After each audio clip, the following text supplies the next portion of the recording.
Bonjour à tous et bienvenue sur ma chaîne YouTube Oubar Consulting.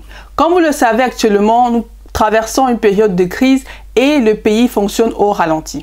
À cet effet, le gouvernement a mis sur pied quelques mesures pour aider les entreprises encore en activité. Dans cette vidéo, je vais décrypter avec vous le journal du 11 avril 2020 dans lequel ces mesures ont été annoncées. Je vais donc vous mettre un extrait de la vidéo, on va la regarder ensemble et par la suite je vais la commenter.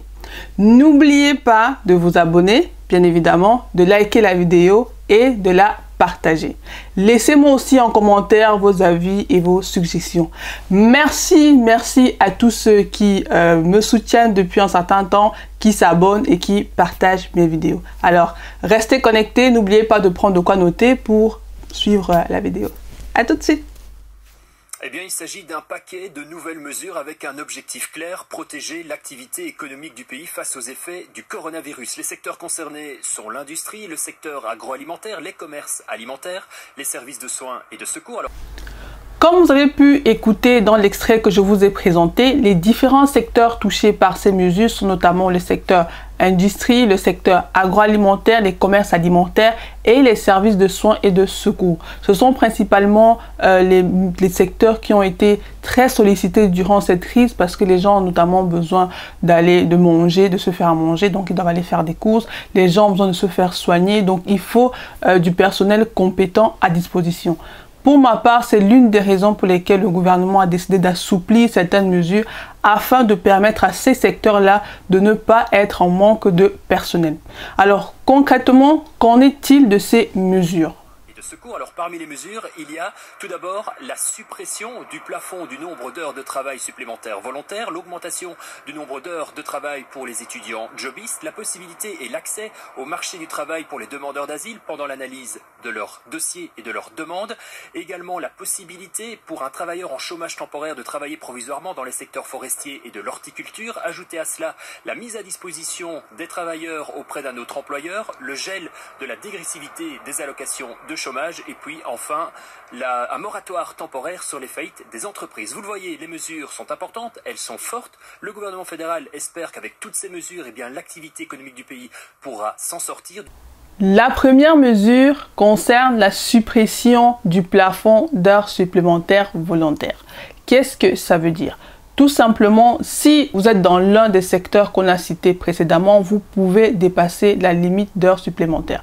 Le plafond à l'heure actuelle est fixé à 100 heures par an et si vous êtes dans l'un des secteurs qu'on a identifiés précédemment, vous pouvez aisément les dépasser. Imaginons que vous travaillez en tant qu'infirmier dans un établissement de soins de santé et après votre garde, il y a un afflux de patients de Covid-19 qui se présentent. Vous décidez alors avec votre employeur de faire des heures sup afin d'aider le personnel qui est toujours là à gérer cet afflux de patients. Donc, les heures supplémentaires que vous allez dépasser vous seront bien évidemment rémunérées, mais si ça continue pendant un certain temps et que vous devez à chaque fois faire des heures supplémentaires, votre limite de 100 heures est très vite dépassée, mais à la fin, vous n'aurez pas vraiment beaucoup de problèmes parce que voilà, le plafond, il sera supprimé. Voilà pour la première mesure.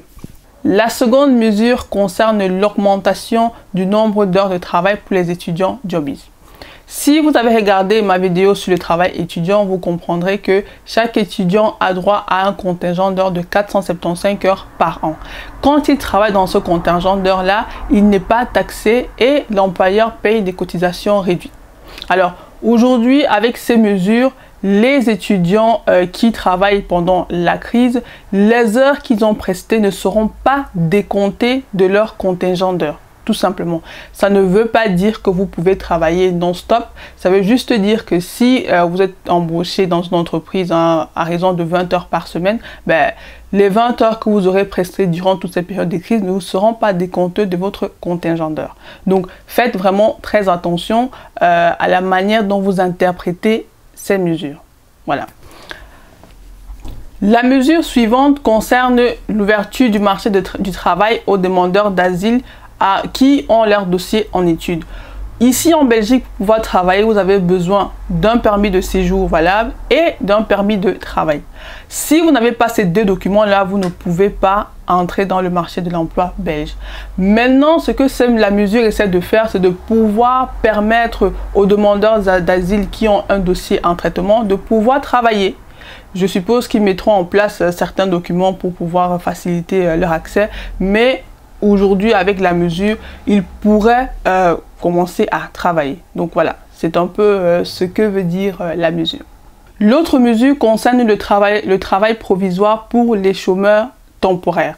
Tout simplement, ici, on donne la possibilité aux personnes qui sont en chômage temporaire de pouvoir effectuer des missions temporaires. Voilà.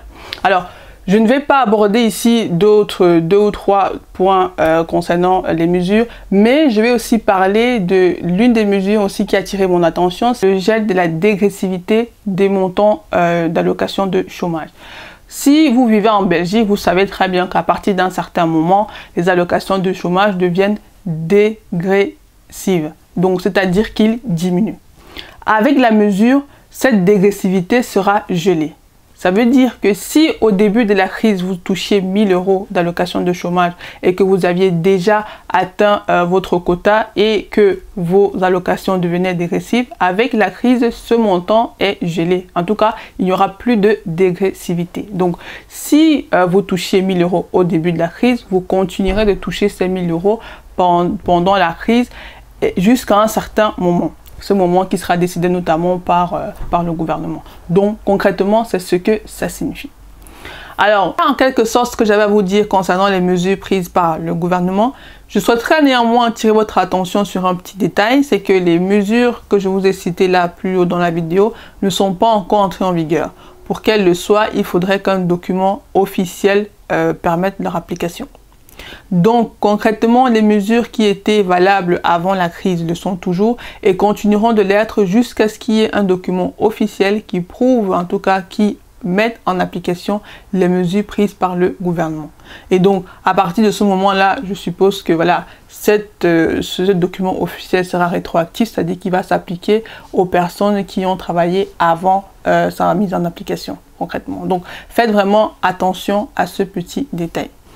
Voilà, j'espère avoir été clair. Si ce n'est pas le cas, n'hésitez pas à me le dire en commentaire, à me souligner les petits passages que vous n'avez pas compris pour qu'on puisse échanger. Et j'aimerais aussi voir et lire aussi comment est-ce que vous, à la maison, vous avez interprété ces différentes mesures. Est-ce que ce que vous ai dit va dans votre sens ou vous les aviez comprises d'une autre manière? Dites-les moi en commentaire, je serai ravie de lire et puis d'échanger aussi avec vous. Comme d'habitude, on se retrouve la semaine prochaine pour une nouvelle vidéo. D'ici là, n'oubliez pas de laver vos mains. Hein. Laver, c'est devenu un rituel maintenant. Lavez vos mains, de respecter les mesures de distanciation sociale et surtout de vous protéger et de ne pas sortir si ce n'est pas nécessaire. Voilà, on se retrouve alors, comme je vous l'ai dit, la semaine prochaine pour une nouvelle vidéo. D'ici là, portez-vous très bien et à très bientôt. N'oubliez pas de liker, partager, vous abonner comme d'habitude. Ciao!